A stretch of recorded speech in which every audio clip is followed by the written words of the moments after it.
What's up, everybody? We are live. Yo.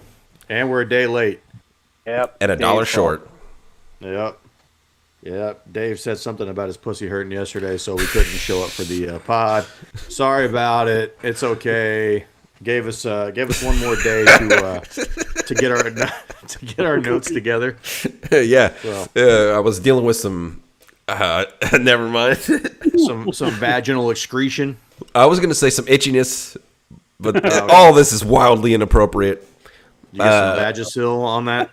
Can we Got just a little extra can cheese we on your taco? can we please move the fuck on like whoop, like right on? We are definitely moving on. But He's done playing Dave, mayonnaise I have on a the roast question. beef. I have a question. What if I'm a podcast listener? Then I apologize. Then I apologize to you. Because that's where we started, right? As a podcast before we became this YouTube channel. And I was waiting, for like album 35 through 31 of the Metalhead's journey. Like, when should I expect to see that pop up on the podcast stream? I have made it my mission to get all of the straggling, all of the stragglers uploaded to the podcast. So, you might see like 4 or 5 pop up here. We also had a Halloween pod I seem to remember doing. I don't know what you're talking about. It might be almost Thanksgiving before you get that Well, one. hey, so look, if you guys are for those YouTube folks out there, if you also follow us on the pod, good for you. You're going to get, 10 albums to digest on the podcast. Yeah. Probably sometime soon before the end of the year. I'm not sure. Yeah, leave your thank you notes to Dave in the comments section. Yeah, you'll have something to be thankful for. All right, we ready? Let's do this. Yeah, we are. Hey, also, if you're listening to this, leave us a comment. Tell us how would you throw a bee? Okay, if it was you and you were trying to throw a bee at somebody, how would you do it? Yeah, bumblebee. Right. Just leave that down in the comment section. All right, here we go. All right, pull it. Hello, and welcome to Three Guys and a Mic presents a Metalhead's journey through the top 50 metal albums of all time. Albums 30 through 26. I'm your co-host, the Human Dart, along with Jason Tsunami. David Disaster. Adrian Aftershock. All right. Zing. Hey, we're back. We are back. Thank God we're back. It's almost like we never left. Listen, I'm super glad that we got this done in a month. We got to make sure we make it a point to stay on time on these because I got really tired of listening to those previous 5 albums for like 2 months. So, yes, agree. This was a good amount. Agreed, Jason. You listened to the albums this week for the first time. Wrong. Like, you had a whole month to do it. You waited until this week. No, I actually listened to every one of these albums except the Anthrax album 3 times. Today was the last. Today was the last day that I listened to Mega shit one more last time. I mean Megadeth. I don't like Fair your enough. tone. Fair enough. Yeah, me either. All right. Well, hey, we're back here at the Metalhead's journey. We're doing albums 30 through 26. Look, I don't know in what order this is going to come out. This might accidentally come out between albums 35 through 31. I'm not sure, but we'll see what happens. But hey, either way, thanks for listening to the podcast out there. If you're listening to it today, man, we got a mixed bag here. These are 5 bands that we haven't had on the list just yet. Dave, what'd you think about these 5 bands altogether? Like, what'd you think about this set of albums? I think I am in a bit of a minority here. I thought this set of 5 was mostly very good. I do have some familiarity with. Actually, I have familiarity with 3 of these 5, so maybe that's the reason. But yeah, I think this was a very enjoyable experience for me. Yeah. Yeah. Gomez, what'd you think? So it's a weird set of 5 to me. And I definitely got to listen to some shit that I never got to dip my toes in, with the exception of stuff we've previously visited.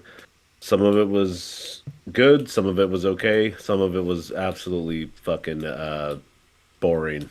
So, all right. It's running the gamut. Yeah. So, Fossil, I'm going to have you go last because you weren't there for the Megadeth pod before. So, you were there for the Anthrax one, so this kind of goes with you as well. But I was excited for this 5 for us to get a chance to revisit those albums, right? Because I hadn't really gone back to listen to Peace Sells since we did the Megadeth pod, and that first one was a year ago. Yeah, it was over a year ago at this point. So I was excited to go back and give that one a chance, and I was excited to go back and give Among the Living a chance. So I was excited for those, and I think it was a good 5. I was pretty happy with it. Fossil, what'd you think? This was a very diverse group.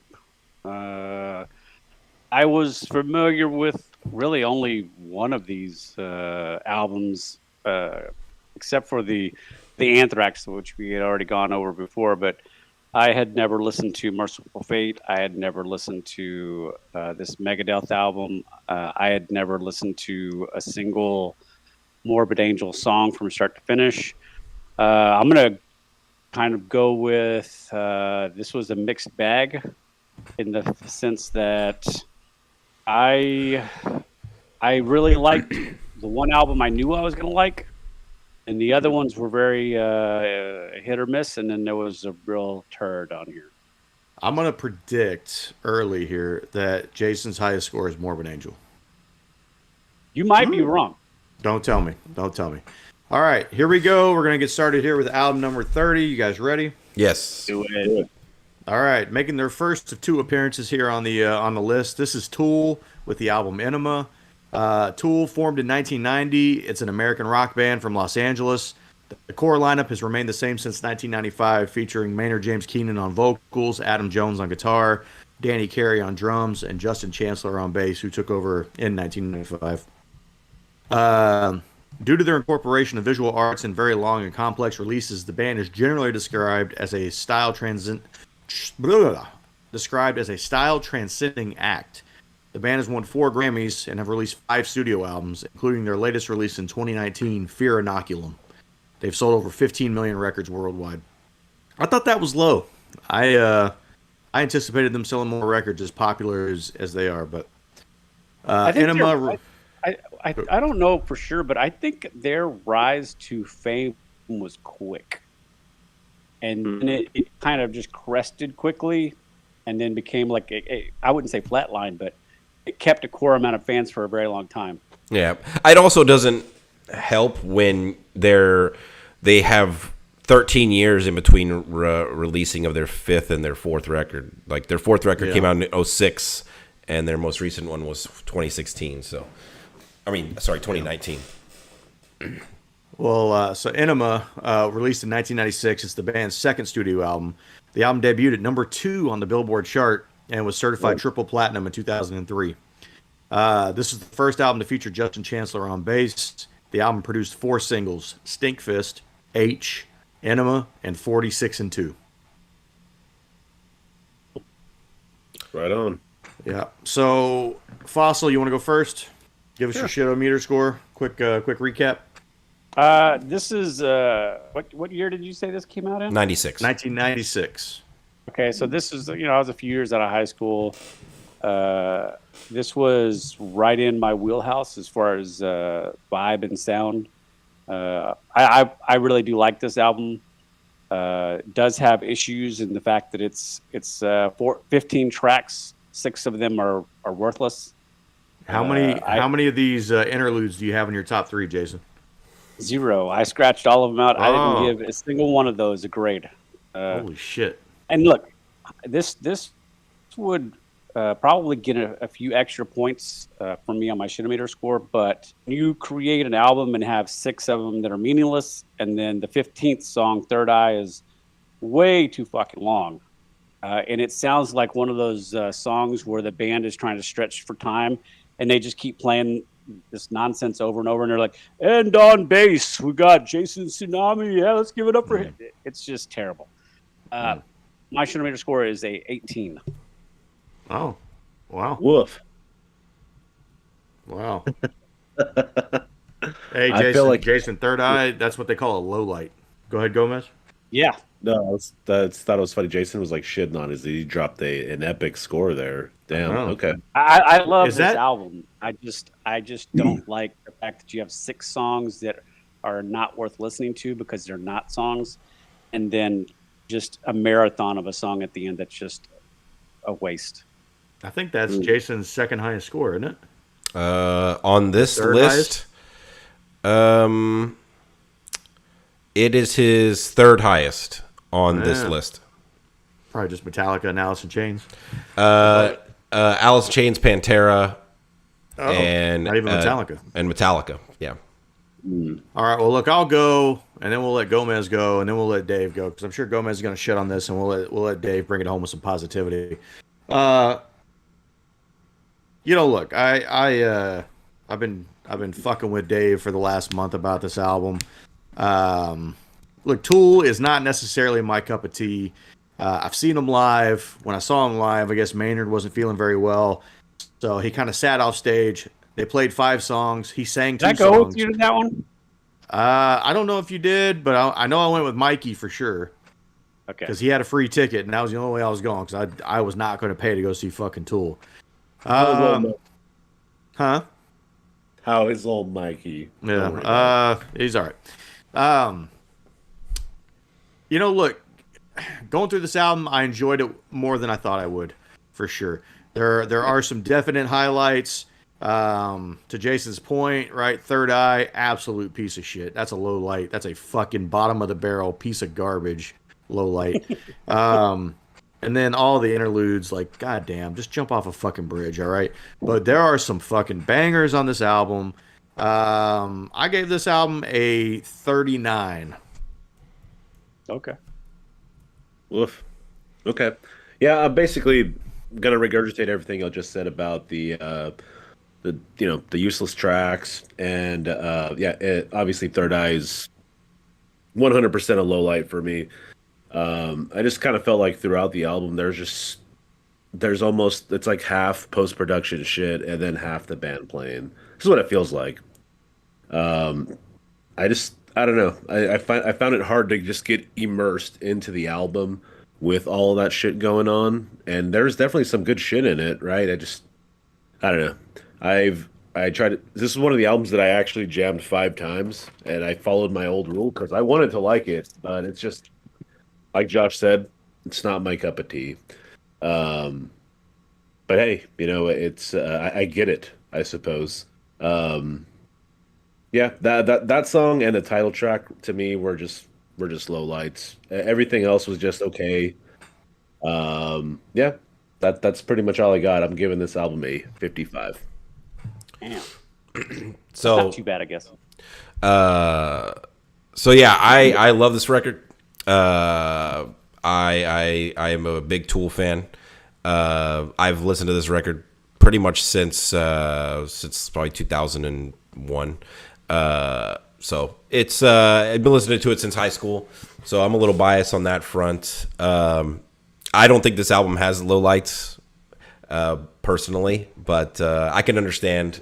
So what is it for you? Like, what is it about Tool that kind of draws you in? Is it like the progressive nature of it, similar to Dream Theater and other bands that you like, or what is it? Yeah, is I mean, like I think just like I think I've said this to y'all individually, but I think Tool is just the sum of all of their parts, right? Like I don't think there's like, unlike a lot of bands on this list where you can like point to a specific member or moment like of the guitar player and say, oh, look at that solo, right? Like there's really no solos, right? This is a true band effort on every song, right? You kind of have to appreciate all aspects of it. And it's not for everybody. Like I totally understand. I totally get it with Tool. They're hard to sell. Like I can't sell anybody on Tool. Like if you don't like it, there's nothing I can do. But I love this record. Yes, there are skippers for like the non-tracks. Like I don't listen to those. Like the song where he sings in or speaks in German and it's actually just a recipe. for like pancakes or something. So I skip all of that stuff, but I don't really count that as far as the record. I give this album a 10. That's good. So that break part of the record. What's that? Why don't you count that stuff as part of the record? Because I have the skip button. That exists. I don't. I like I said, I try not to count any of those because you can't really put a score on those. Same with a lot of cover songs. Like as soon as I find out it's a cover song, I usually just scratch it off. Except for that one album when it was the number 1 track. Hey Dave, what's the overall score here for this album? 30.5, which puts it right in there at B tier. So before we get into like individual stuff, Adrian, do you think this belongs on the list? No. Okay, Josh. No. I do. Jason. I do not. Only because I don't. This is to me similar in vein to Alice in Chains, which to me is not heavy metal. Okay. I'm going to assume that. Okay, well, maybe not assume. Adrian, I'm assuming you won't be listening to more Tool voluntarily.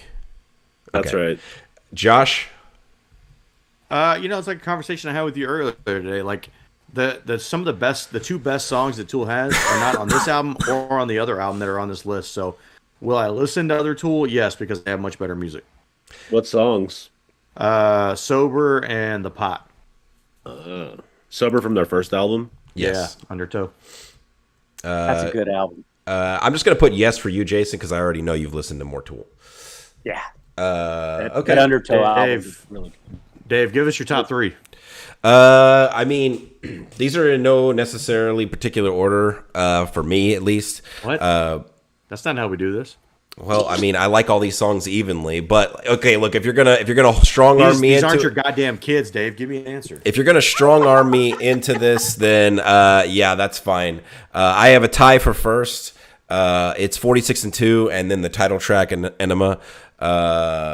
Even though Adrian said that was a low light, I think it's one of the best songs on the record. And then Eulogy and Stinkfist. But I mean, also like I could just kind of go track by track. I mean, and put them. But there you go. That's a good starter point. Yeah. Jason. Highlights. I'm going to agree with Dave. Adrian doesn't know what he's talking about. Aenima is number 1. Hooker with the Penis is number 2. That's a great song. And number 3, Stinkfist. And my only low light is Third Eye if we're doing that now. Cool. I'm at Push It for number 3, 46-2 at number 2, and Stinkfist at number 1. All right. I had Eulogy at number 3, Hooker with the Penis, and then I have H at number 1. Okay. Yeah, Enima's an honorable mention. It's pretty good, but not great. All right, so we're moving to Anthrax, right? Yeah. Okay, sorry, I had to switch over to my different set of notes here. All right, so with the 29 album here, we have Anthrax with Among the Living. So Anthrax is an American heavy metal band from New York City, formed in 1991 by rhythm guitarist Scott Ian and bassist Dan Lilker. The group is considered one of the leaders of the thrash metal scene from the 1980s and is part of the Big Four of the genre, which, hey, if you're interested in the Big Four, Metallica, Megadeth, Slayer, and Anthrax, go back into our archives. We did an album-by-album review for each band in the Big Four. So go back about a year. It's good stuff. So they're part of the Big Four of the genre. They're also one of the first thrash metal bands to emerge from the East Coast. They've released 11 studio albums, and they've sold only about 2.5 million records in the States, 10 million worldwide. So Among the Living is it's the band's third album, came out in 1987. The album was dedicated to Cliff Burton, who died in a bus accident while on tour with Anthrax. This was the album that catapulted them into the Big Four conversation and moved them from club shows to arena shows. One of the things that we brought up early on that was interesting was that their drummer, Charlie Benante, is actually the primary riff writer for all of their albums, and Scott Ian is actually the lyric writer. So kind of interesting on that. It is strange. Yeah. only single is Caught in a Mosh. All right. Shitometer scores. Dave, just out of curiosity, do you have our previous Shitometer scores for this? I do. It's funny that you asked. I was prepared for that. So this would be the perfect time if anybody wants to adjust their score after taking a break and then re-listening to it here later. I'll go first. So real quick, just for due diligence, let me just go over what we gave it previously. So Adrian gave it a 47. Josh, you gave it a 70.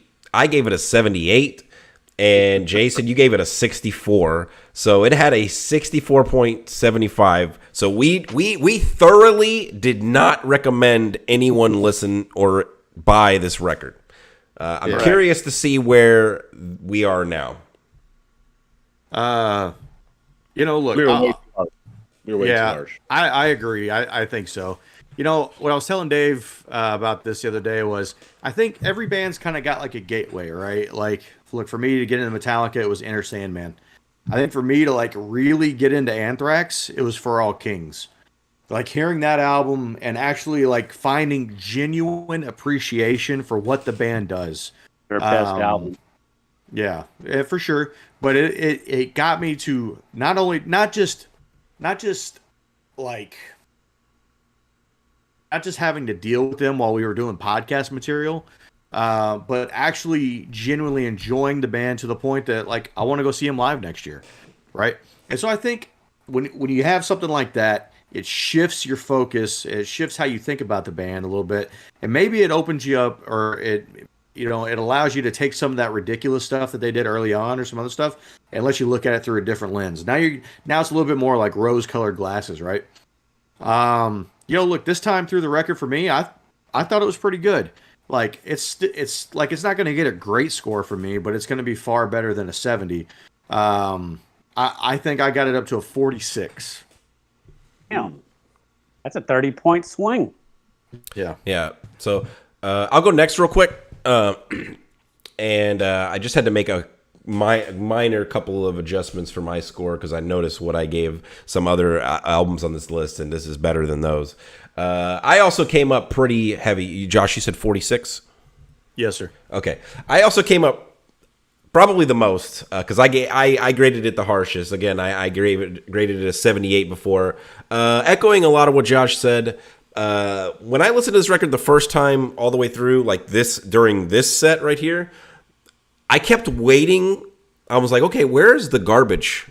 I was like, because I gave it a 78. I was like, these songs aren't even that bad. Why did I give this a 78? I don't know. It was just wedged in between these albums, and we were listening to Slayer. God, it was so much better in the first 4 records, I think that's what it was. It's just the context. I don't know. I put this just above because I gave Stained Class by Judas Priest a 40, and I think this is better than Stained Class, so I bumped this all the way up to a 39. Jesus Christ! Dave. You know what solves that? If you just get it right the first time. See, that's not a fair thing because your mind can change over time. No, I did in fact listen to this. I listened to about half this album again, and when I went back and looked at my notes, I was like, no, it's pretty on. It's still a 64 for me. Woof. All right. I kind of feel like we were expecting a Master of Puppets tier, or well, that's what people say it is. I was going to say that's the way it's it's revered in the thrash metal genre as being something in that ballpark at least. And I think that's why we hated it so much. And by we I mean y'all. I gave it a passing score. I gave it a 47. I'm gonna just be generous and give it a 40. The songs, I mean, there's some gems on there. Like I like I Am the Law. I like Indians, and I like NFL. Bro, I Am the Law was like the biggest climber for me because I had that in my lowlights last time, and now it's in my top 3. It's also in my top 3. Yeah, fucking Judge Dredd, baby. All right, so getting the particulars out of the way. This brings this album into a recommend Look at that. Hey. It's a 47.25. Look, that is by no means a glamorous score. That is still considered a... I would have to give this like an 80 to get it out of the recommend. Yeah, it's not an 80 though. This is basically a C minus. You know, this is a barely passing score, but still passing nonetheless. Adrian, does this belong on the list? I'm gonna say yes. It's not my thing. It really isn't. It has some jams, but look, I mean, I can see why people like it. I can see why people like this. Josh? Yeah, I'll say yes as well. I'm going to say no because this isn't even close to Anthrax's best work. That's true. That is exactly my vote on that. I think this is the worst Anthrax score that I have. And I still stand by it. It's not. There's no way. It's not. It's got to be State of Euphoria. It's the second worst then. Actually, Jason's right. This is the worst. Yeah. This is Jason's least favorite Anthrax. Yeah, State of Euphoria had actually a couple of good songs on it. No, it didn't. I think I gave that one a 40 something. I think I gave that shit like a 95. Yeah, you did. You gave it a 96, Josh. Actually. Oh, there you go. There we go. Would you try to listen to it again? Do you think your mind would change even a little bit? I would. I mean, look, if it came up, I told Dave this the other day. I was like, what I was thinking the other day is maybe we go back and take like all of the worst 5 records, that we listened to that we scored, and we give them like a re-listen and see if we've changed. I'm not re-listening to Emperor. I meant so more like the Big Four, Big Four ones. Yeah, gotcha. Like the Megadeth, the Anthrax ones. Yeah, Saint Anger. So I'll listen to that for fun every day. God damn it. Okay, so Adrian, I know the answer. Will you listen to more Anthrax? Yes. Yes. I think this is yes across the board. Yeah, we're all looking forward to their next album. Like legitimately. Their strength of their last 2 albums, which in my opinion are their best 2 albums, has me like eagerly anticipating their next album. Well, yeah, and that's kind of why. What are you saying, Adrian? Like what came before For All Kings? Like which album? Why am I blanking on that? Worship music. Worship music. Yeah, worship music. Yeah, that's right. I think is their best album. Okay. I mean, look, when you consider the fact that For All Kings has essentially the same lineup as Among the Living, or very close, like the same core, I should say. Man, For All Kings is just so fucking good. Anyway, so good. Highlights. I'm already talking, so I'll just go ahead and say my highlights. So my number 1 is the medley. Number 2 is Caught in a Mosh, and number 3 is I Am the Law. My low light is NFL. That song is god awful. It might be one of the worst songs I've ever heard. Even FLS, Dave. You know the worst part about that, Dave, is you're absolutely wrong because NFL is the only good song on this album. And I Am the Law. I Am the Law is probably the second worst song I've ever heard in my life. Dude, this is an exact example of why of our musical tastes are just like polar opposites. Yep. And it's a perfect example of why this podcast is better than all other podcasts. That's just true. If only people could listen to the episodes that we do. So for me, I have Among the Living in third. I Am the Law in second, and number 1's Caught in a Mosh. Low lights for me, absolutely Ifalneka Fussin', whatever you want to call it, dog shit, and absolutely wrong, Dave. The medley is garbage. Dude, it's not. It's so good. Which song is the medley? It's medley ADI/horror. Dude, that's a great song. It's a fucking horror to listen to it. Horror of it all. You're stupid. Yeah, number 3, it's Indians. Number 2, motherfucking NFL. That's a jam. And number 1 is I Am the Law. I only have one low light, and it's the medley ADI. I hate y'all. There you go, bro. Gang up on Dave. Executed. Yep. All right. Hey, look, that was. I'm glad to see. I'm glad to see that album get a little bit of justice, a little bit of love. Yep, that's good. All right, moving on to the next record here. We got the band Mercyful Fate with the album Melissa. So Mercyful Fate, formed in 1981, is a Danish heavy metal band from Copenhagen. The band was formed by King Diamond and Hank Sherman, influenced by prog rock and hard rock, and with lyrics dealing with Satan and the occult. Mercyful Fate were part of the first wave of black metal in the mid '80s, along with Venom and Bathory. Venom. Let me repeat that. Mercyful Fate were part of the first wave of black metal in the mid '80s, along with Venom. Yeah, Venom. I don't hear that at all. The band has released 7 studio albums, including their latest album, 9, which was released in 1999. Mercyful Fate has been acknowledged as a prominent influence on a lot of bands from the 80s and 90s, such as Metallica, Death, Slayer, Exodus, and Morbid Angel. All bands that are on this list, by the way. Melissa, released in 1983, is the band's debut album. This was the first album. I thought this was a cool little note. This is the first album ever released by Roadrunner Records. Oh, wow. Yeah, that's pretty cool. The band recorded the album over 12 days. During the recording, the label asked the band to record a cover song for the album. They recorded the Immigrant song from Led Zeppelin, but decided to leave it off the album. The album features one single, Black Funeral. Jason. Yeah. I trust that you're going to give this the worst score, so go first. All right. So they picked the worst song for their single. I 100% agree. That is my low. I gave it a fair shake. Unfortunately, this is an album that just the vocal style is just not my thing. There are moments as far as guitarist or drums or just sound in general that are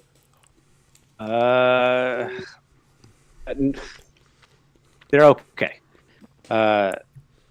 As far as the album is concerned, for me, like I said, it was all over the place. I ended up giving this album a 52. All right. I absolutely understand the appeal of the vocals. It's just not my thing. I could not tell somebody to listen to this in good faith. Yeah. I think me and Dave probably had, because I know Gomez didn't really hear the Garage CD until we did it with the Metallica Big Four. So I think me and Dave kind of had the same experience with this, where we lived in a world where Metallica had played a lot of these songs as part of that Mercyful Fate medley on Garage. And that was the only way I knew these songs for, how long has that album been out? 15 years? Yeah. 20 years, something like that. I mean, whatever it is. It came out in 98. Garage did? I believe. Jesus, 24 years. Okay. So, like, that was the only way I'd ever heard these records. So, I might have, like, an irrational bias to the record because I hear the riffs, I recognize them, and they're really fucking good. And I'm, like, even more impressed by, like, the time. Like, they wrote these riffs in 1983. Like, dude, there's some good riffs, man. So, I really do like the record. The vocals, it's an acquired taste for sure. I think it does hold it back a smidge, but it's not like super bad. I got the album a 29. I'll pop in, Dave. Do it. All right. So I was pleasantly surprised by this album, just as I was for for Abigail. Though I will say I did find myself enjoying Abigail ultimately a lot more. This one did kind of fall in that same Judas Priest realm of just on the cusp of being a little bit too old school for me, but not quite there. Still very enjoyable. Yeah, pleasantly surprised. Can definitely hear this band's influence throughout the other bands that we've been jamming, 100%. And just like you were saying about Garage, as soon as I put this album in, the opening track, I'm like, okay, I recognize this shit. And I think it might have been like maybe 3 more songs on the album that they did on that cover, or yeah. was they cover? Yeah, they do 4 songs on there. So it's like that first one, Into the Coven, Curse of the Pharaohs, and it's one of the last songs on the record. Evil, yep. Got it. Okay. So I do think that the vocals, they don't kill it for me, but they sometimes they're a little bit too much. Like he'll hit this really high note and hold it out of vibrato for just a little bit too long. So that's kind of brutal. Though I do think this album is very front loaded. I will say that much. So just to put it into perspective, this album has 7 songs. The first 5 happen in 20 minutes. And then the next 2, it's 37-minute long album. The next two songs are the rest of the 17 minutes of the album. And it gets pretty unlistenable to me at that point. And even though I will say the longer song is better than the title track. I hate the title track of this album. Anyway, I give this a 38. All right. So I really like this record. I liked it more than Abigail personally, and I gave Abigail a great score. Same thing as Josh. I came to this kind of like knowing at least the highlights of the album. So I was passively familiar with it. So that definitely helped. But I don't think the vocals for me, like I do completely agree. They're a acquired thing. So, if you're not into the vocals, you won't be into this. Or if you can't get past the vocals, I think it's going to be really hard to enjoy the record. But for me, the vocals really didn't do any negative. In fact, I think they're a unique factor that I tend to enjoy. So, can I ask you a question? Like, yeah, where would you put the vocals? Like, I guess as he got older, I'm assuming, right? I don't know how much older, but like on the King Diamond album, Abigail, like I guess one of the things people complain about were the vocals on that album too, and I mean they didn't bother me one fucking bit. Whereas on this album, again, it was tolerable, but sometimes it was just a little too over the top. So I guess my question is like, I mean, do you have a preference on his sound and which one sounded better to you? I'd have to hear them side by side. I don't know. I don't remember, because we're just kind of going through these albums, kind of rapid fire. I haven't really gone back to Abigail to really listen to it side by side. But, I mean, that's a fair point. But they're actually not that far apart in age. Okay. This came out in 82, Josh? What is this? 83. 83? And I think Abigail came out in 88 or 87. So, anyway, I really enjoyed this record. I gave it a 19. Woo. Yeah. So that puts this at a 34.5. Very solid score. That's a solid B tier. Abigail was 1987. That's what I thought, 87. So, Adrian, does this belong on the list? Only because of the influences that I hear in it, absolutely it does. Josh? Yes. I'm going to say yes as well. Jason? Is muted. Fossil. Yeah, this is no.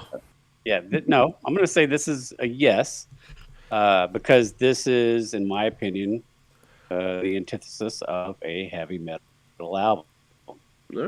All right. Adrian, are you intrigued to listen to more Mercyful Fate? Well, you won't have a choice literally on the very next album that we are going to review. Next album. I'm going to say yes, but I want to say maybe. But I don't want to say no, but I'm just going to say yes. Well, I'll mark you as yes. Josh? Yes. I'm going to say yes, and Jason says no. Mercyful Fate actually reformed. They just recently reformed, like with most of the original members. And they're talking about making a new record. Yeah, supposedly they already have like a few new songs that they're like playing live and stuff. So, Jason, you have a top 3? Top 3. Number 3 is going to be Curse of the Pharaohs. Number 2, Melissa. And number 1 for me was Into the Coven. All right, Fossil, you're reading off my paper over here. Oh, sorry. I got Melissa at number 3. I think Gomez is wrong. Melissa's a fucking jam. I got Curse of the Pharaohs at number 2, and I got Into the Coven as number 1. Look at that. Come, enter my coven. I got Black Funeral at number 3, Curse of the Pharaohs at number 2, and Evil at number 1. Dude, Evil's like the exciter of the album. Evil's great. Black Funeral, I forgot to say, is my low light. That song is not good. Black Funeral and Satan's Fall were my low lights. Remind me, because I always get these two mixed up. Into the Coven is the one that starts off with the acoustic intro, right? Or the the guitar intro. Yeah. Yeah. Okay. Yeah. Okay. All right. Well, then I had them in the right order. So my top 3: Evil number 3, Curse of the Pharaohs number 2, Into the Coven number 1. My low light is also Black Funeral. There we go. All right. Hey, I'm excited about this next one. Again, this is another chance to revisit a record, and it's the first time we can, really get the fossil on here talking about one of these albums. Dave, you all right? Yeah, I'll be all right. Yeah. You look like you're fucking dying over there. Take a break? No, we're good. Go ahead, do your thing. We'll get some water. All right, here we go. It's the return of Megadeth. Peace sells, but who's buying? Megadeth, formed in 1983, is an American thrash metal band from Los Angeles. The band was formed by Dave Mustaine after his dismissal from Metallica. He wanted to create a band that was faster and heavier than Metallica and settled for one that wasn't. Mustaine has been the only consistent member of the band over the years. They've released 16 albums, including their latest album, The Sick, The Dying, and The Dead, released in 2022. They have 6 platinum records, 1 Grammy, and have sold over 38 million records worldwide. Peace Sells, But Who's Buying, released in 1986, is the band's second studio album. The recording of the album was difficult as they were managing some members with some pretty bad drug problems. After the recording was completed, the band fired drummer Gar Samuelson and guitarist Chris Poland. The album is often regarded as a thrash classic. It featured 2 singles, Wake Up Dead and Peace Sells. So, Dave, if you could, again, bring up our previous score for this and see how we move here. Yeah. And then I'll go first afterward here. So, all right. This doesn't include Jason because reasons. So, it's about to. So in the original, Adrian was at a 25. Josh, original score was like a 75, but he then bumped it to a 55 at some point during the journey, and then I was at a 28. So we actually were at a 36 overall. Again, not with Jason. And I'll go first with my shitometer score. I think I actually got this score right when I scored it. I enjoyed it just as much as I remembered it. I'm staying with my 28. I think this is a very, very good record. I'm definitely biased, but would I talk about this record in the same breath as like Master of Puppets? No, I would not. Does that make me? It's not even in the same like bucket as Rust in Peace. No, I don't even think this is. I wouldn't even put this in the top 3 Megadeth records, personally. It might be like the 4th, maybe, but I don't think it would end up in the top 3. But it's very, very good. It's a very solid record. I think this has one clear low light, but I'll get to that. But yeah, I'm at a 28. Okay, cool. I'm keeping my score 25. I think this album is fucking awesome. Look, it's not my favorite Megadeth album. I feel like you'll probably hear this more than once since Rust in Peace will be coming up. I feel like that it's the wrong album to be on this list. But it's still a great album, and I enjoy it every time I listen to it. Minus the obvious low light, David's. I'm assuming we're all probably gonna have, which, just like David and Jason, like I have that song muted on Spotify. Like it basically doesn't exist when I listen to this album. Because we're not counting the cover, huh? It keeps the album good, not counting the cover. You gotta skip them, Josh. Oh, yeah. Well, I don't put the cover. I mean, I don't even have the cover in my lowlights. It's like a non-exist. Okay, right on. Well, to be fair, anyway, if you don't count that, then I don't think the album has low light. Well, it has to. It does. It definitely does. Anyway, it's a good album. It's a classic, and 25% for me. All right, I'll go. So I had this thing originally at a 70, and then it went down to a 55. So getting a chance to go back and revisit the record now, after hearing everything that Megadeth has to offer, and hearing like their best record, Rust in Peace, their second best record, Super Collider. It is. That's a great album, man. I'm not gonna lie, bro. They just have so many other good offerings out there that I think I scored this album wrong the second time. I think I was right the first time. I think this is a 70. Whoa. I'm going back the other way. Whoa. That's a joke. That's a joke. Listen, the album was, look, I enjoyed it very much this time around. Again, I think this is kind of the same thing. I think when you find that album that helps you like really kind of break down the door for the band, I think it lets you accept some of the other things that they do a little bit more. And I think going back and hearing this through different ears, now I think some of the songs hit me a little bit different. Also seeing the band live twice now, like, I'm now a Megadeth fan, and oh my God. Listen, I get it. It's tough. But I thought this album was really good this time around. So I'm going to take another good jump here. I'm going to jump up to a 38. Nice. Jason. All right, Fossil, do it. All right. So beyond Countdown to Extinction, I had never listened to a Megadeth album start to finish. So were you not on the Sick to Dying? And we never even did the Sick to Dying. We did not. Did we? No. Oh, okay. Oops. So keep waiting. I kind of went into this going, look, okay, so Josh, one of my best friend, hate Megadeth, fuck Megadeth, Metallica 100%. And then hearing him be converted, I was like, okay, maybe I'm missing something. I wasn't. It's pretty much exactly what I thought it was, which is decent riffs, some good songs, and I just don't like Dave Mustaine's voice.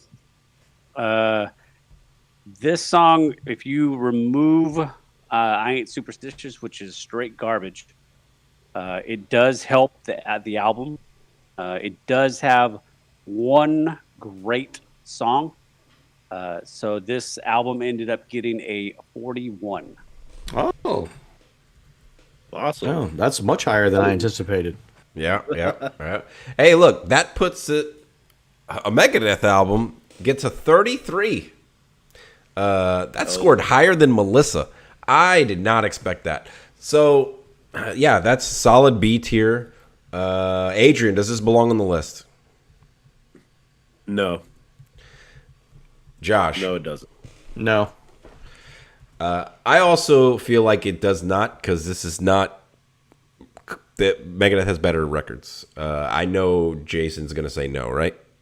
Correct. All right. Like a super collider. Will you listen to more? I already know I'm going to put yes for everybody except Jason. Mark me down for a fuck yes. All right. I will do. Gomez, what's your top 3 on the record? All right, I'm at 3 is Wake Up Dead, 2 Devil's Island, and number 1 Peace Cells. All right. What Low Light? Oh, Low Light. I Ain't Superstitious. Come on, man. Obviously. For me, I got Bad Omen at number 3. I got Peace Cells at number 2, and I got The Conjuring at number 1. Do some good little chuggy guitar work in that song. Low Lights for me, Black Friday and Devil's Island. Dude, Black Friday is good. I'm my top 3. Number 3 is Wake Up Dead. Number 2 is The Conjuring, and number 1 is Peace Cells. And my low light is I Ain't Superstitious. Like all of like the first 3 Megadeth records, if you just remove the cover, it's instantly like a 10-point jump. I got let's see, my top 3. Number 3 is The Conjuring. Number 2 is Devil's Island. but number one by a long shot. The best album on the best song on the album, and probably as far as just comparing it between other songs that I've heard of Megadeth, hands down probably my favorite Megadeth song. I've probably listened to this song 50 times.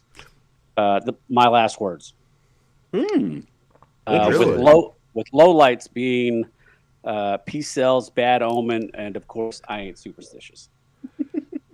How can you have Peace Sells as a low light? Peace sells, but who's dying? Dude, that's like... Well, yeah, if he sang it like that, it would be a low light, but he doesn't sing it like that. Sounds you just hate enjoying yourself, I think, is what the problem is. Man. That song is all about, like, you, Fossil. It's a terrible song. Like, that sounds like you wrote that song. I probably did. Yeah. Do you hate Dave Mustaine's voice, or do you hate Dave Mustaine? Like, no, I just don't like his voice. It's very nasally. Okay, I mean it is. Yeah, that's true. And look, let me just say this: that type of speech or singing or talking, it's like nails on a chalkboard. It's not just Dave Mustaine. It's just like anybody who talks through their nose or just that nasally sound. And look, a person could be Jesus Christ for all I know. It's just I can't get the sound just like. So if he comes down and he's like, hello, folks, I'm back. You can go to heaven if you just like my voice. And Jason's like, nope, can't do it.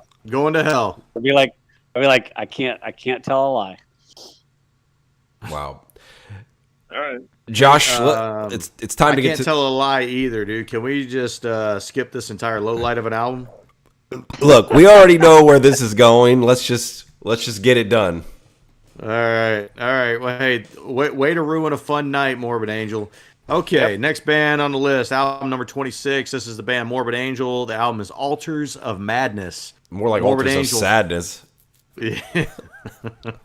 It's the sad wings of Adrian all over again. Hey, Morbid Angel formed in 1983 as an American death metal band from Tampa, Florida. The band was formed by Trey Azgathoth, and is the band's only remaining original member. Dude, look, it's spelled Azagthoth. What is that? You got too many consonants in his name. Jesus Christ. Widely considered one of the most influential bands in the genre and important in the transition of death metal from its thrash metal roots. They were one of the first bands to incorporate guttural vocals, up-tempo blast beats, multiple tempo changes, and a dark atmosphere. Altars of Madness, released in 1989, is the band's debut album. The album is one of the earliest examples of death metal and helped pioneer the death metal sound. It is one of the most celebrated albums in death metal history. Now, I have a question. So look, Dave, Adrian, you guys have been death aficionados for a long time, which I believe, correct me if I'm wrong, death does reside in the death metal genre. Yep. Some would say hence the name. Yes. I've only listened to a few like death records, and hey, man, they fucking own. Like, they're great. And then I hear this, and I think, like, this has got to be some cut rate copy band that's trying to, like, copy, like, death sound and that death metal sound, dude, because this is absolute dog shit. This record fucking sucks. So for you guys being death aficionados, and then by proxy, probably pretty big death metal fans. Yes. Like, how does this record make you feel? I'll go first.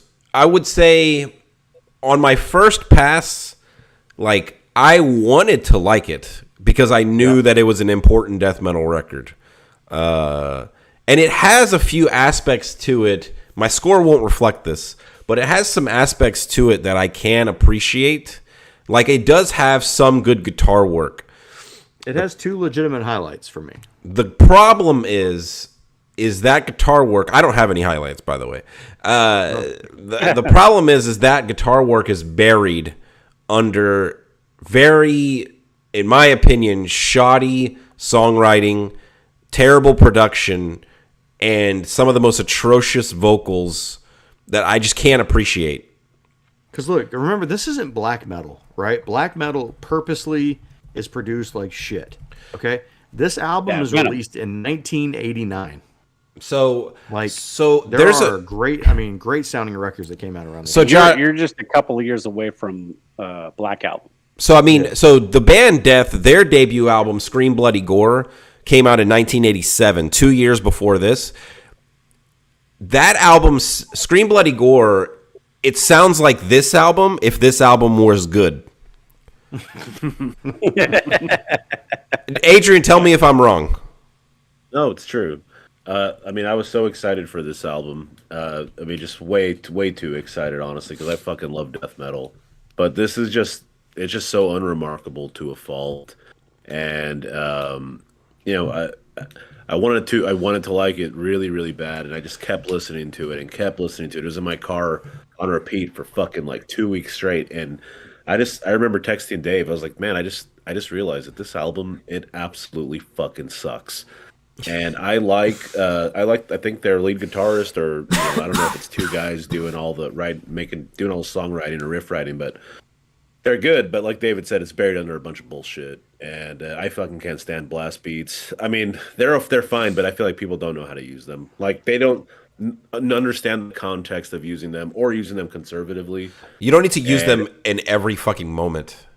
Exactly. I feel like there's sometimes blast beats are called for, and that's when they should be used. Otherwise, don't fucking do them. And just compared to Sepultura album we jammed previously, compared to anything death related, this is just, I feel like it doesn't compare. I think it's kind of a joke that it's revered and considered one of the quintessential death metal albums when it's just like absolute kind of dog shit. Yeah, I'm embarrassed that it's part of that conversation. No, I completely agree. Like when people who hate death metal, like this is the shit that they think of when they think of death metal, and I agree. This is what people think. Oh, like how can you like death metal? Because in their head, this is the type of music they hear or they think, and it's like death. And it's like, but this isn't good death metal though. I feel like all those songs just lack their own identity too. Dude, it might as well just been one big track. Yeah, it feels weird saying this as someone who likes death metal, but like, because your parents will say this about a fucking Linkin Park album, all the songs sound the same. But dude, all the songs sound the fucking same on this album. Like dude, you lose your spot. Good fucking luck trying to find it if you have to start the album over again. Dude, I mean, I think it's very it's very relevant that the cover of this album looks like fucking ghoul spaghetti, because that's basically how the album sounds to me. Hey, what's your score on this? My score is a 68. I think this record is absolute just dog meat. Yeah, Adrian? I'm at a 75. This album is absolutely fucking trash. You want to go, Josh, or you want me to go? Listen, I can't say anything. Those two guys didn't say it to perfection. 78. All right, so I actually was familiar with Morbid Angel coming into this. Only because when I was in high school, we would go stay at a friend's house, and his name was Donnie, and he had a younger brother named Craig that we called Troll Boy. And around 6 a.m. every single morning, this is what would play, Morbid Angel. Now, I don't know if it was this album. You could hear it through the wall. You'd be just like, what is he fucking listening to? Morbid Angel. Dude, Jesus Christ. Like, how do you listen to that at 6 a.m.? Anyway, but I had never listened to a song from start to finish. And kind of echoing what you guys have said, I did listen to this album a couple of times. And the first time through, I was trying to be as best as I could, but my scores were still in the 50s and 60s in the first 3 or 4 songs until you get to Lord of All Fevers. And I was just like, God damn, this song is awful. And then the back half of the album is just terrible. And so I had to listen to the first 4 albums because I felt like they were the best songs on the album. And as I listened to them, they just got worse and worse. Yeah, That's what happened to me too, man. Every time I listen to it, it just got worse. Song. Yeah, so my shit-o-meter score is an 86, but I'm going to give this album a 98 because at least the very first song, which is my only highlight, Immortal Rights, has a couple, or maybe it's just one, riff that I like. So I can't give it a full 99. This is hands down the worst album I've ever listened to. And it has the worst song I've ever heard, which is Lord of All Fevers. Bruh, this is nowhere near as bad as Venom. Venom, I would listen to that Venom album on loop for the rest of my life and not listen to this garbage again. Look. This was the worst music I've ever heard. I mean, look. Wow. To kind of illustrate or what Jason said, because I had the same experience, although obviously not quite as severe. My first pass through this record, if I would have scored it right then, it might have gotten like a high 40s. I didn't hate it on the first pass. It was only after subsequent listens that I was like I kept trying to enjoy it, and then it just got worse and worse and worse, and then I was like, dude, why am I wasting my time? This record sucks. I'm never gonna listen to this ever again. I think this album is literally only on this list because of its influence and not the quality of the music that's on it. I'm sorry. Yeah, that puts it at a 79.75. That is not pretty damn bad. That is not the worst album not the worst score we've given. That honor still resides with Welcome to Hell. From Venom? Yeah, from Venom. What was that score again? 82. 82. And I don't know how that's going to be beat. I think you guys need to listen to Venom again. Dude, so y'all can give it a better score. After this, maybe. I mean, look, Welcome to Hell had 2 100s and a 90. I don't know that it's going to get that bad ever again. Yeah. It shouldn't coming into the top 25. These should all be fucking killers coming up. So I do wonder if I had Morbid Angel kind of like, I had it on thinking it was going to be something, and since it wasn't, my score is where it is. I mean, I don't know. There's nothing you can do about that, though. Right. So, anyway. I think it's nose and nose all the way around, Dave, on the questions. I already filled that in. Yeah, you know what's hilarious is that to what you guys were talking about earlier, whenever I want to say out loud like the darkest, most gruesome like music ever to just mess with somebody, like I'll say Morbid Angel, but it wasn't until I actually listened to this album that I realized I was 100% correct. Yeah. If I wanted to recommend the worst music for somebody to listen to. Yeah. Dave, did you have any highlights? You said no, right? No, there's nothing worth listening to on this record. Adrian? Right there with him, man. I hated this album. Jason? No. I'm going to just give you my top 3 lowlights. Damnation, Blasphemy, and number 1, Lord of All Fevers. I need to jam that just to see why you hated it so much. Lord of what? All Fevers. Lord of All Fevers, track 5. Man, I feel like I had Lord of All Fevers yesterday. Holy shit! I had to force myself to put some highlights on here.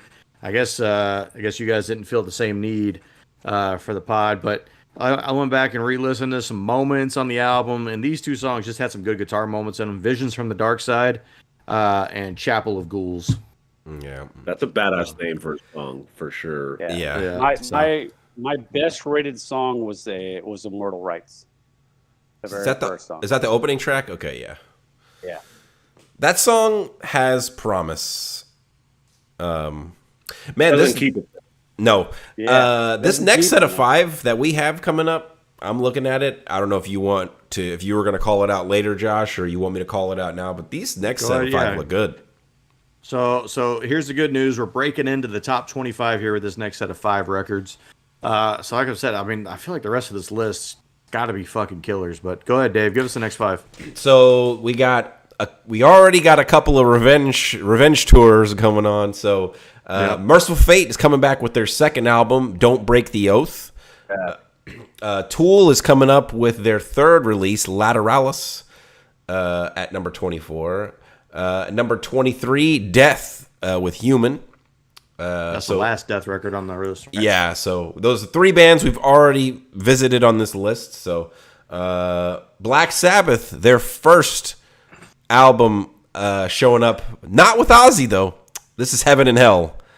Hey, still a great fucking record. I've never heard that record. And then I don't think I've ever heard it either. Dude, strap in, bro. And then Queensryche, I've never heard this record. I know it's supposed to be very good, but I've never listened to it. It's Operation Mind Crime. Yeah, this is Operation Too Many Songs on one album, bro. It does have like 16 songs or something like that. I don't know. That's like a lot. the real.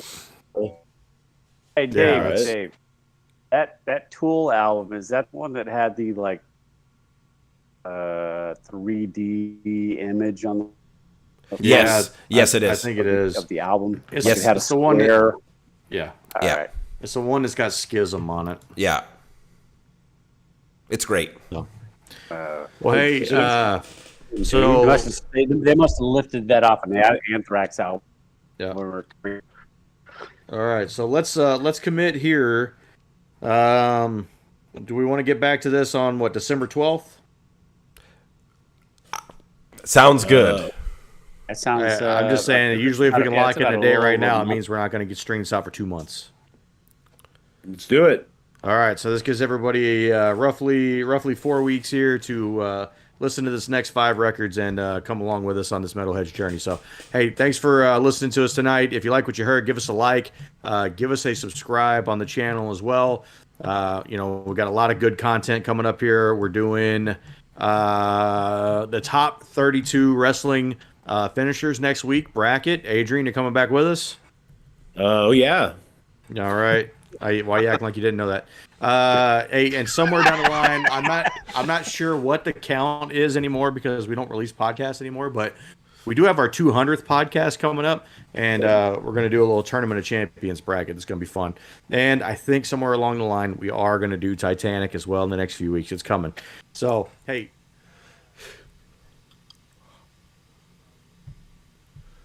See you. Take it easy, everybody. Later.